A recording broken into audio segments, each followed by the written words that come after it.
Good morning and welcome to the July 20th Victim Compensation Board meeting.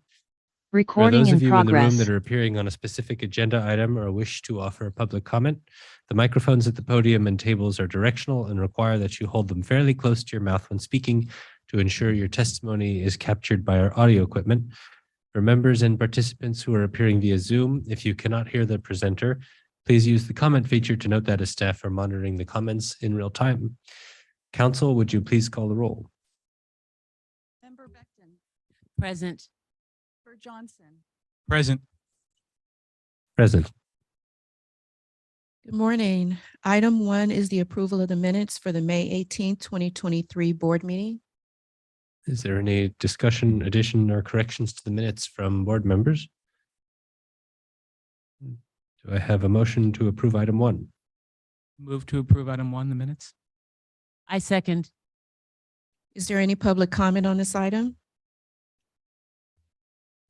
Seeing none, council, please call the roll. The motion before the board is approval of the May 18th, 2023 meeting minutes. Member Becton. Aye. Member Johnson. Aye. Ravel. Aye. Item 2 is the public comment. This is the opportunity for the public to comment on items that are not on the agenda. As any items discussed during public comment have not been agendized, the board is not permitted to take any action on these matters at this meeting. For those on the phone, if you previously indicated your desire to offer comments during this meeting, we will be calling on you by name or phone number. For those participating via Zoom, please raise your hand if you wish to offer comment, and we will acknowledge you and let you know when it is your turn to speak.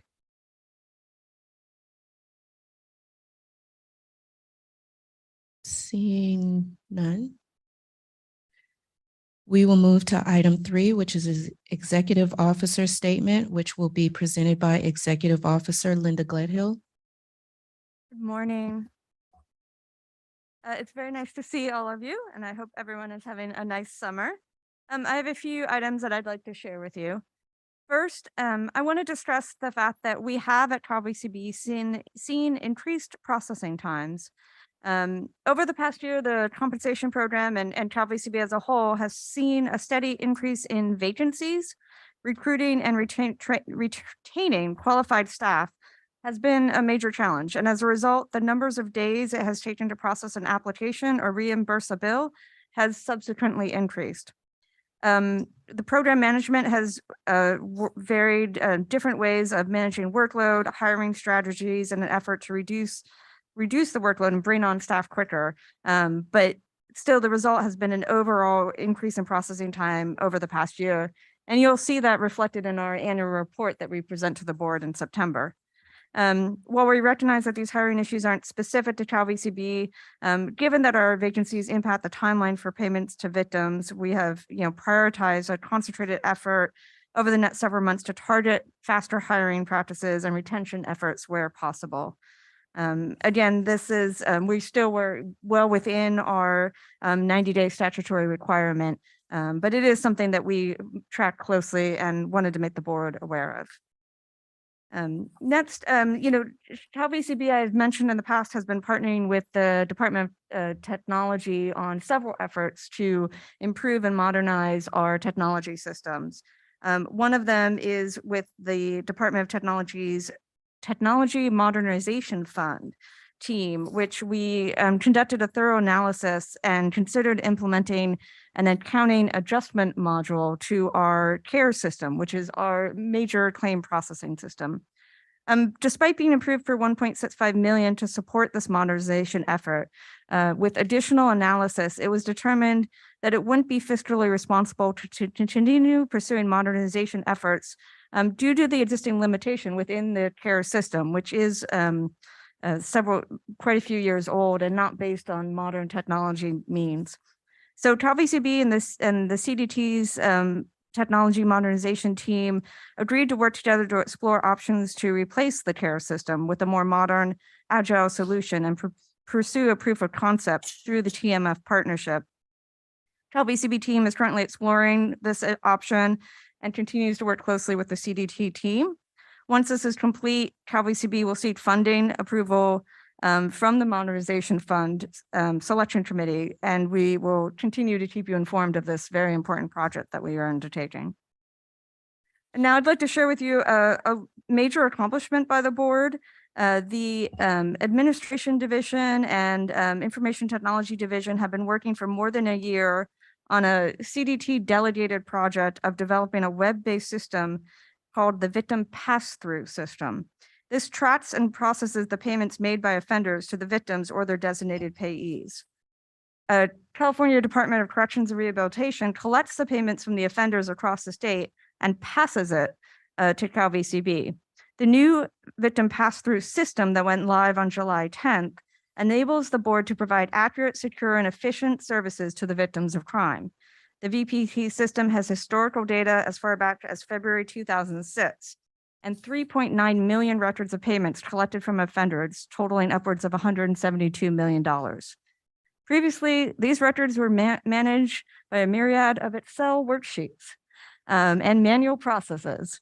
So the new VPT system is designed, developed, tested by all CalVCB staff, the Restitution Recovery Unit, which manages this program, and our Information Technology Division, and with great leadership from executive team and the training team who helped develop all the materials. Project really exemplifies collaboration among multiple divisions within CalVCB and will make a substantial change in the, not only for our staff here, but also for the victims.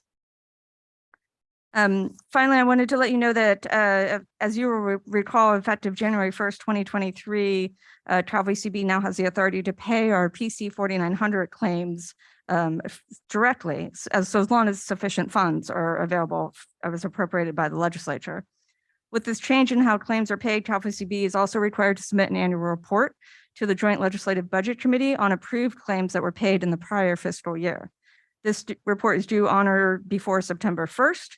So staff is currently drafting that report and will provide it to the JLBC, and a copy will be provided to all of the board members. Finally, because we are all here in person, and because for the first time in actually a significant amount of time here at CalVCB, we have a complete and full executive team, I wanted to take the opportunity to introduce them. Unfortunately, our Chief Counsel, Kim Gauthier, is ill and wasn't able to be here today, so we appreciate Laura stepping in her place for running the board meeting. But I wanted to ask the executive team members, you may have seen them on a Zoom, you may have been in a meeting with them, but I don't know that I've had a chance to introduce them all properly, so I wanted to take a moment to do that. First are my Chief Deputy Executive Officer, Natalie Mack. Raise her hand. She's been at CalVCB now for over 3 years, and it's central to the running of the operations. Vincent Walker is our Deputy Executive Officer over the program area. Abdul Sheikh is our Deputy Executive Officer over the Information Technology. And we have 2 new executive team members that I want to introduce to you.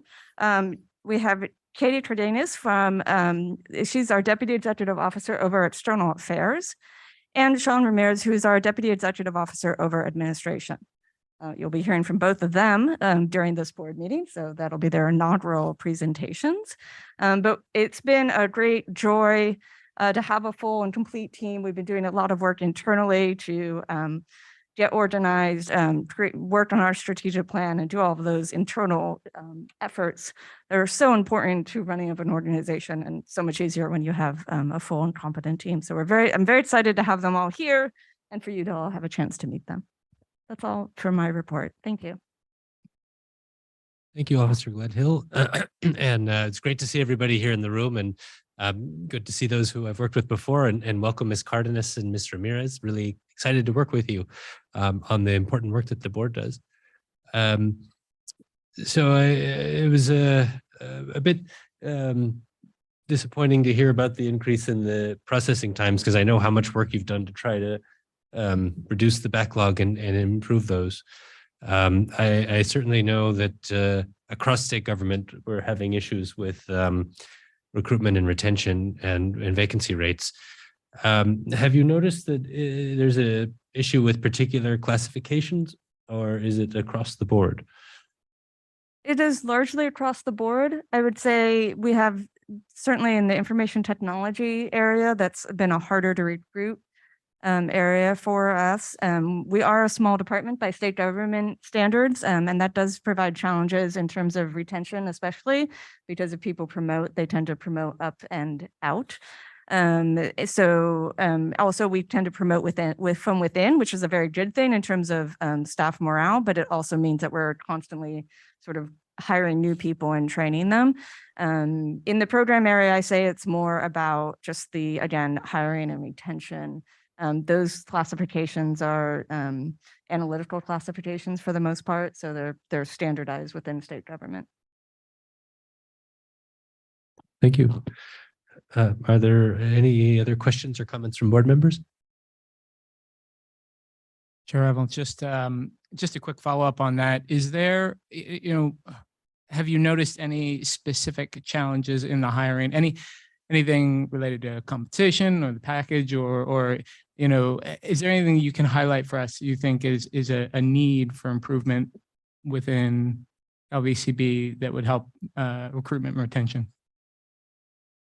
So I think we follow, of course, all the standard state hiring practices and all of that. So I don't believe that there's anything particular about Cal VCB and our hiring that has an impact. I think I've talked to my colleagues, throughout state government, and we're not alone in this challenge. So I think that it is systematic, something that's happening more at Cal VCB. I think perhaps our only challenge is that because we're small, we maybe don't attract the same number of applicants as perhaps a larger organization that people might be more familiar with. I think one thing that I think we do have our advantage is that when people know about us and they know that the work we do, a lot of people are very anxious to come work for us once they know what we do because they are dedicated and think that, appreciate the mission of the work that we do. So that is one advantage that I believe we have. Thank you for that. And I would just add that, the Controller's Office certainly suffers from some of the same challenges, and I'm sure across state government we're seeing that. And I know Chair Revel said the same thing. I would just say that if there are specific challenges that arise in this process, just keep the board apprised so we can be aware and know if there's. Absolutely, I absolutely will. Thank you. Thank you.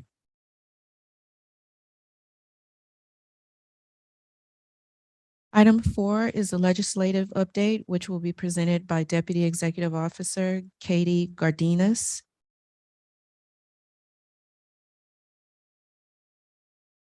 Good morning. It's nice to meet you all. The legislature is in summer recess and will be returning on August 14th for the final weeks of the session. Since the report in your binder was printed, there have been changes to the status of several bills. AB 1187 by Assemblymember Quirk Silva, which would authorize Cal VCB to reimburse services provided by child life specialists, is awaiting its final vote on the Senate floor. AB 997 by Assemblymember Gibson, which would require Cal VCB to compensate mental health services for individuals with successful erroneous conviction claims, has been placed on the suspense file in the Senate Appropriations Committee and will be considered in August. AB 1186 by Assemblymember Bonta, which would require Cal VCB to distribute payment of juvenile restitution orders, will be heard in the Senate Appropriations Committee in August. SB 544 by Senator Laird, which would amend the Bagley-Keene Open Meeting Act to remove certain teleconference requirements, will be heard in the Assembly Appropriations Committee in August. AB 56 by Assemblymember Lackey, which would expand eligibility for compensation by Cal VCB to include solely emotional injuries for certain felony violations, has been placed on the Senate inactive file. Those are the highlights, and I'm happy to answer any questions you have. Thank you, Deputy Cardenas. Are there any questions or comments from the board? Is there any public comment on this item? Seeing none. Thank you.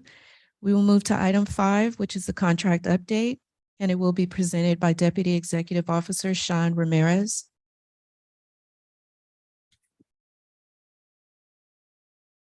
Good morning, board members. For today's contract report, item 5 in your binders, we have 2 contracts that require board action.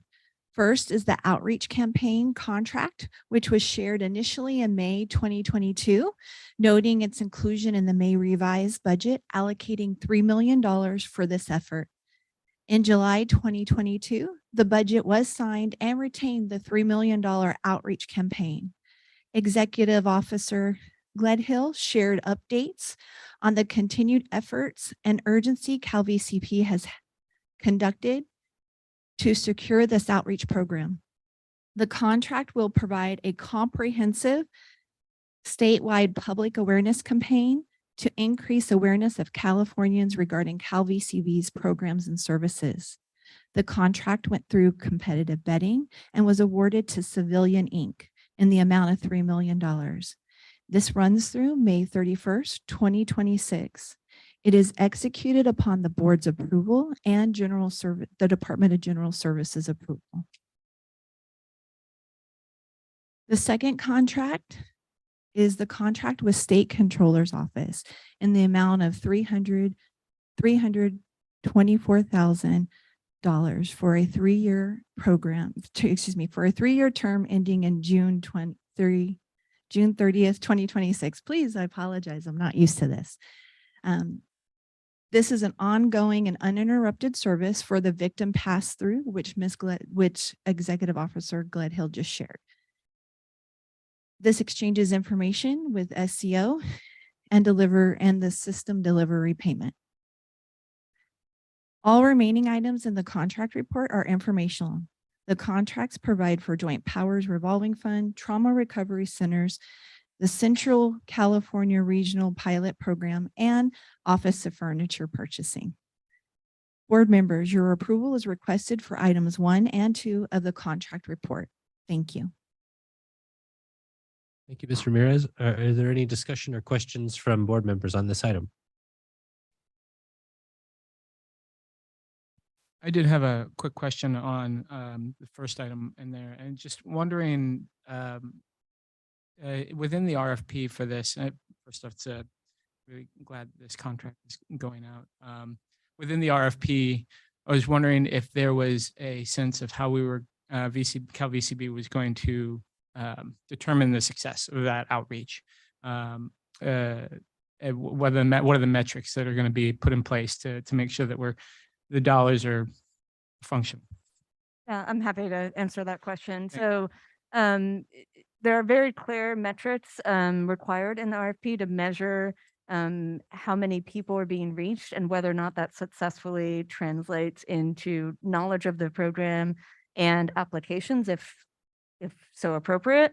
The BCP language was very specific about who to target. We're targeting underserved populations it was enumerated in the language. So that is translated to the RFP and then to the contract that will make sure that we're targeting certain areas of the state that perhaps have previously we've not reached with our outreach and our messaging. Great, thank you. And just as a follow-up, and this may be, too much detail, but when you think about how many people and how effective that outreach is, how do you assess that? Is it a survey? Is it what's the Yeah, so we're once we execute the contract, we'll be able to meet with the vendor in order to discuss exactly that. Like, what measurement tools do they use? Historically, they're the expert in this kind of area. What measurement tools do they use to measure the appropriate outreach, and how that is, how we can make sure that we're getting the results that we want from this very valuable money. We recognize that, it's, we're fortunate to have these, we're fortunate to have these dollars for this outreach. It's been a long time since CalVCP has had any general fund money for outreach. And so very important that we make sure that we're using it effectively. So I know part of what we're going to try to do is some A/B testing for some of the materials to understand what's resonating with the people that we're trying to reach and the communities that we're trying to reach. We're going to try to look at some of these communities and understand who the trusted partners are for perhaps some of the messaging. We don't see this as a traditional we're not spending $3 million on radio and TV. We're really going to understand where we trying to find the people who might need our services, who just aren't aware of Cal VCB, and how do we reach those people and have that message resonate? So I appreciate those questions. I think that we're very hopeful, and we're happy to provide the board sort of ongoing updates once we get the project rolling.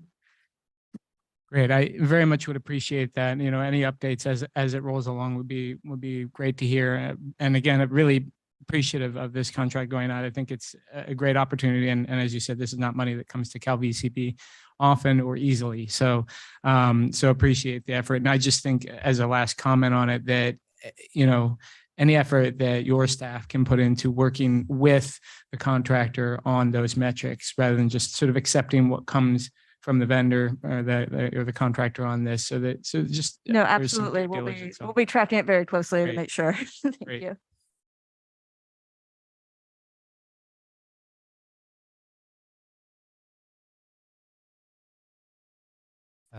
Yeah, I would agree with everything that Member Johnson said. I think this is one of the key missions for VCB at the moment, is getting those hard to reach conversation or populations.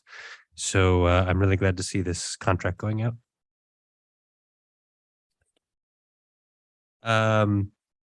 Do I have a motion to approve the civilian contract?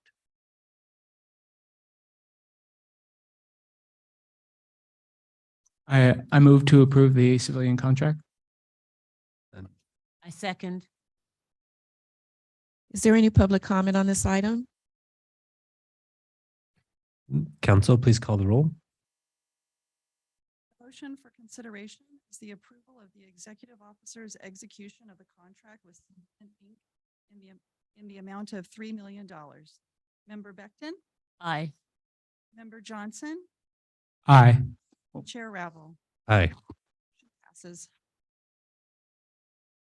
Okay, on the next one, I will move to approve the contract with the State Controller's Office in the amount of $324,000.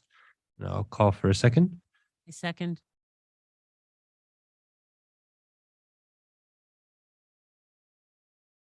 I'm sorry. Is there any public comment on this item? Seeing none, Council, please call the roll. The motion before the board is the approval of the executive officer's execution of the contract with the State Controller's Office in the amount of $324,000. Member Becton Aye. and Chair Ravel. Aye. Motion passes. Thank you. Moving to item 6 is the proposal to approve the Regional Trauma Recovery Center Grant Award, which will be presented by Deputy Executive Officer Katie Gardinas. I'm here to present item number 6. Cal VCB is charged with administering the Trauma Recovery Center grant process as part of the 2022-23 Budget Act. $5 million was provided to establish a regional TRC pilot program to operate TRC satellite offices in rural or underserved areas. The TRC satellite offices were required to be affiliated with an existing TRC. Cal VCB posted a notice of funds available on September 14th for the regional TRC pilot program in both Northern and Central California. Today's request is to approve the second TRC pilot program award.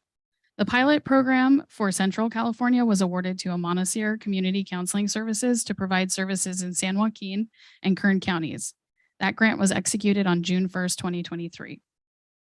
Cal VCB received one application for Northern California, and on November 17th, the board approved awarding $2.5 million to the Alameda County District Attorney's Office to provide TRC services in Sacramento and Sonoma counties. However, on May 1st, the Alameda County District Attorney's Office officially notified Cal VCB that they would not be accepting the previously awarded grant. On May 5th, Cal VCB reposted the Northern California Notice of Funds Available and received one application from the Sonoma Solano Sexual Assault Nurse Examiner Sexual Assault Response Team, or SANE-SART for short. This organization currently operates the Solano Courage Center TRC. This application met the minimum qualifications and received a passing score.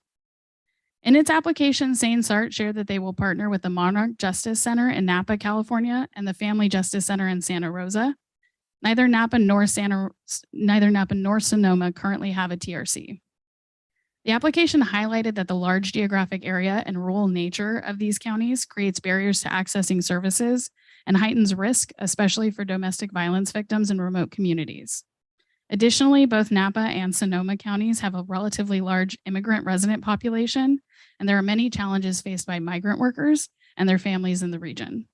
For example, the application highlighted that Sonoma County has a relatively high number of labor trafficking victims.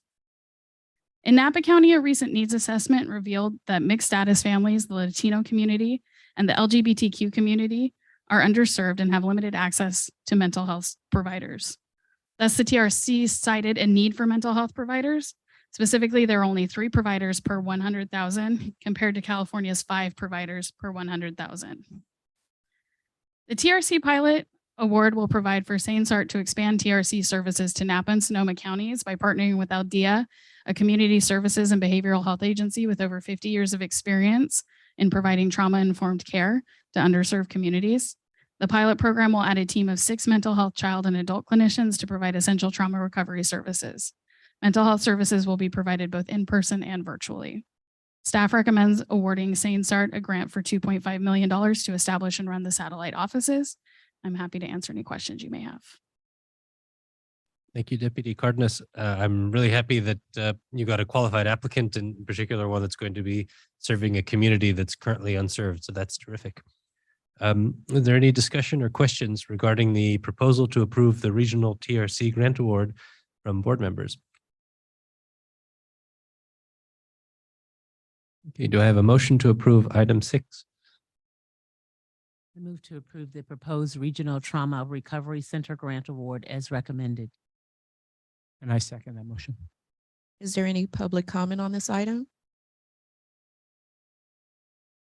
Seeing none. Seeing none, council, please call the roll. The motion before the board is approval of the proposed Regional Trauma Recovery Center Grant Award as recommended. Member Becton, Aye. Member Johnson, Aye. and Chair Ravel. Aye. Motion passes. The board will now convene into closed session under Government Code Section 11126 sub E to discuss pending litigation, and also under sub C3 to discuss numbers 1 through 104 of the Victim Compensation Program.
The board is reconvening into public session under Government Code Section 11126 sub C3.